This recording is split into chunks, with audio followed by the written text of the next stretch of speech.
danes z ekipo vojakov saniramo škodo, ki je nastala ob zadnjih poplavah. Ena ekipa je tukaj na tem mestu, kjer saniramo cesto, ki jo je del odneslo in jo bomo na nek način probali vzpostaviti prvotno stanje. Potem še na dveh točkah skupaj z strojno opremo vojaki sanirajo cesto, medtem ko pa na kmetiji, kjer ste videli, vojaki pripravljajo temelje za dozidavo zida, ki ga je dejansko poplava odnesla, tako da bo spet objekt povrnili v prvotno stanje. Na obeh deloviščih so pripadniki 74. pehotnega polka in pa sodeluje pa tudi pripadniki inženirske čete 72. brigade iz Novega mesta.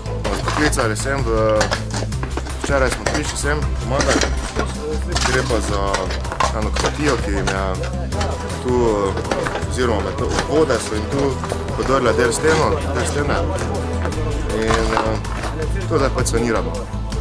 Ko smo se pojavili v Kungoti, so ljudje bili nasmejani, veseli, zelo so bili zadovoljni, da jim je prišla slovenska vojska na pomoč v teh razmerah.